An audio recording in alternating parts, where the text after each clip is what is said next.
आप सभी अच्छे और प्रसन्न होंगे। चलिए आज हम पढ़ते हैं पाठ 14 एकाग्रता की जांच। ठीक है, यह एक एकांकी है, करते हैं इसकी शुरुआत। द्रोणाचार्य कहते हैं, इन राजकुमारों की धनुर्विद्या की शिक्षा का भार मेरे सर पर है। मैं आज इनकी एक विशेष परीक्षा लूंगा। यह अर्जुन है, इसकी बराबरी कोई नहीं कर सकता। कभी कभी दुविधा में पड़ जाता है, पर पथ निश्चित होने पर यह सदैव उद्देश्य तक पहुंचता है। वह धर्म का पुत्र युधिष्ठिर आ रहा है। यह पाप और पुण्य का अंतर समझने पर भी लक्ष्य को नहीं भेद सकता। यह दुर्योधन है, इसमें क्रोध अधिक है। यह भीम है, इसमें बल का अभिमान बहुत है। नकुल सहदेव दोनों चंचल हैं, सदा चूक जाते हैं। ये सब आ पहुंचे। आओ राजकुमारों, यही स्थान तुम्हारी परीक्षा के लिए ठीक रहेगा। युधिष्ठिर, दुर्योधन, भीम आदि का धनुष बाण लेकर आना और आचार्य को प्रणाम करना। सब राजकुमार श्री गुरुदेव के चरणों में प्रणाम है। द्रोणाचार्य जी कहते हैं, चिरंजीवी और चक्रवर्ती हो, तुम सब परीक्षा के लिए तैयार हो। सब राजकुमार कहते हैं, हाँ आचार्य महोदय। द्रोणाचार्य कहते हैं, अर्जुन के हाथ से एक बनावटी चिड़िया लेकर यह चिड़िया उस पेड़ की डाल पर रख दी जाएगी। मैं तुम्हें बारी बारी से इसकी आंख पर निशाना मारने की आज्ञा दूंगा। जो इसकी आंख को भेद देगा, अर्थात उसकी आंख पर निशाना साधेगा, वही तुमसे श्रेष्ठ धनुर्धरी सिद्ध होगा। लो अर्जुन, इसे उस पेड़ पर रखाओ। अर्जुन का चिड़िया लेकर जाना। युधिष्ठिर, तुम सबसे बड़े हो, उठो, तुम्हें पहला तीर छोड़ो। अर्जुन का आना। युधिष्ठिर धनुष में बाण चलाकर निशाना लगाते हैं। पर अभी ठहरो, तीर छोड़ने से पहले मेरे प्रश्नों के उत्तर दो। क्या तुम्हें चिड़िया दिखाई दे रही है? युधिष्ठिर ने कहा, हाँ दिखाई दे रही है। द्रोणाचार्य ने, पेड़ को भी देख रहे हो? युधिष्ठिर ने कहा, पत्ता पत्ता बिल्कुल स्पष्ट है। द्रोणाचार्य ने कहा, मुझे भी देख रहे हो? युधिष्ठिर ने कहा, आपके साथ राजकुमारों को भी देख रहा हूं। द्रोणाचार्य ने निराश होकर कहा, तुमसे कुछ भी नहीं होगा।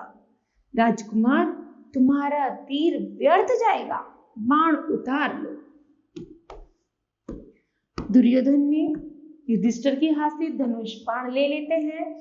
युधिष्ठिर लज्जित होते हैं, इनसे कुछ भी ना होगा, मैं उस चिड़िया को मार गिराऊंगा।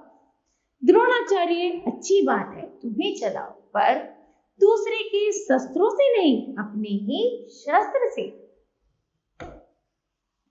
दुर्योधन कहता है, मैं शस्त्र विहीन कब हूं? द्रोणाचार्य ने कहा, तुम्हें भी मेरे प्रश्न का उत्तर देना होगा। कहो, तुम क्या देख रहे हो? दुर्योधन ने कहा, चिड़िया, पेड़, आप सबको और इसके अलावा एक विशाल राज्य को भी देख रहा हूं, जिसका मैं राजा होऊंगा। द्रोणाचार्य ने कहा, तुम्हारी बड़ी आकांक्षा है, पर कर्मवीर की इच्छा शब्दों में नहीं होती। मैं कहता हूं, तुम चिड़िया की आंख पर निशाना नहीं लगा सकते। दुर्योधन ने कहा, आप बार बार पक्षपात करते हैं, आपके कह देने से ही सब कुछ नहीं होता। द्रोणाचार्य ने कहा, तुम अभी अविश्वासी हो, गुरुद्रोही हो, तीर छोड़कर सत्य की परख कर लो। दुर्योधन, हाँ, यह लीजिए, तीर छोड़ता है पर निशाना चूक जाता है। द्रोणाचार्य, तुमने क्या देखा? दुर्योधन लज्जित होकर क्रुद्ध हो जाता है। अर्जुन, तीर जो बार यहीं पर हट गया था, चिड़िया के पास तक पहुंचते पहुंचते वह बहुत दूर हो गया। चिड़िया उसी तरह वहीं पर है। अर्जुन, दुर्योधन कहते हैं अर्जुन को गुस्से से देखकर द्रोणाचार्य से, आपने मुझे पहले ही निरुत्साहित कर दिया। द्रोणाचार्य बोले, भीम तुम तैयार हो? भीम ने कहा, जैसी आज्ञा हो। कंधे से धनुष बाण निकालकर लक्ष्य को स्थिर करता है। द्रोणाचार्य कहते हैं, तुम्हारे लिए भी मेरे वही प्रश्न है, तुम क्या देख रहे हो? भीम ने कहा, मैं चिड़िया, पेड़, आकाश, मेघ और आप सबको स्पष्ट देख रहा हूं। द्रोणाचार्य ने कहा, इसके अतिरिक्त भी कुछ देख रहे हो? भीम ने कहा, हाँ देख रहा हूं। घर से इतनी दूर पैदल आने के कारण मुझे बड़ी भूख लग रही है।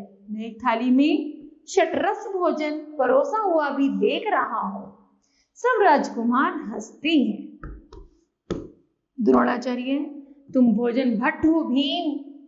अपने मन को पाकशाला में भेजकर तुम कैसे इस चिड़िया की आंख को भेद सकोगे, जिस भ्रमित मन में एकाग्रता नहीं, बिना उसके कौन अपने लक्ष्य तक पहुंचता है? भीम ने कहा, तीर चलाने की आज्ञा तो दीजिए। द्रोणाचार्य ने कहा, हाँ हाँ तीर चलाओ। भीम तीर चलाता है और निशाना चूक जाता है। दुर्योधन कहता है, हाँ हाँ हाँ हाँ निराश, निशाना चूक गया। कहाँ चिड़िया रह गई और कहाँ तुम्हारा तीर चला। अर्जुन, यदि आपकी आज्ञा हो। द्रोणाचार्य कहते हैं, हाँ हाँ क्यों नहीं, पर तुम्हें भी मेरे प्रश्नों का उत्तर देना होगा। अर्जुन ने कहा, निसंदेह। तीर चढ़ाकर लक्ष्य को स्थिर करता है। द्रोणाचार्य कहते हैं, तुम मुझे और राजकुमारों को देख रहे हो? अर्जुन ने कहा, नहीं, मुझे कुछ भी नहीं दिखाई देता। द्रोणाचार्य कहते हैं, अच्छी बात है, पेड़ तो दिखाई दे रहा है ना? अर्जुन ने कहा, नहीं। द्रोणाचार्य ने कहा, पेड़ की डाल? अर्जुन ने कहा, नहीं, उसकी कल्पना भी नहीं। द्रोणाचार्य ने, तब तुम्हें क्या दिखाई दे रहा है? अर्जुन ने कहा, उस चिड़िया की आंख की पुतली के अतिरिक्त और कुछ भी नहीं। द्रोणाचार्य ने कहा, तुम्हारा मन तुम्हारा सेवक है, तुम गुरु के गौरव के कारण हो, तुम ही लक्ष्य भेद सकते हो। तीर छोड़ो। अर्जुन तीर छोड़ता है और लक्ष्य भेद हो जाता है। चिरंजीवी हो बस, चिड़िया को उठाकर धनुर्विद्या में तुम्हारा सामना तीनों लोकों में कोई नहीं कर सकता। लक्ष्य भेद इसे कहते हैं। दुर्योधन कहता, अभिमान होगा। देखा इनका कैसा पक्षपात है। पेट पटककर, पैर पटककर सैक्रोध प्रस्थान। द्रोणाचार्य, तुमने देखा युधिष्ठिर, उद्देश्य तक पहुंचने के लिए हमें अपने मन पर पूरा अधिकार करना होगा। भ्रमित मन को सब पदार्थों से खींचकर केवल लक्ष्य बिंदु में स्थापित कर स्थिर रखना होगा। निरंतर अभ्यास से उसका विकास होता है। चलो लक्ष्य भ्रष्ट तीरों को खोजकर राजभवन का मार्ग ग्रहण करें। द्रोणाचार्य के नेतृत्व में सबका जान। इस तरह बच्चों यह पाठ समाप्त होता है। बताओ आपको इस पाठ से क्या शिक्षा मिलती है? हमें शिक्षा मिलती है कि हम जो भी कार्य करें अपने मन को एकाग्रचित होकर करें, अर्थात ध्यान लगाकर करें, तो हमारा कार्य सफल होगा और सही होगा। ठीक है, तो मुझे आशा है कि आप सभी को यह पाठ समझ आया होगा। धन्यवाद।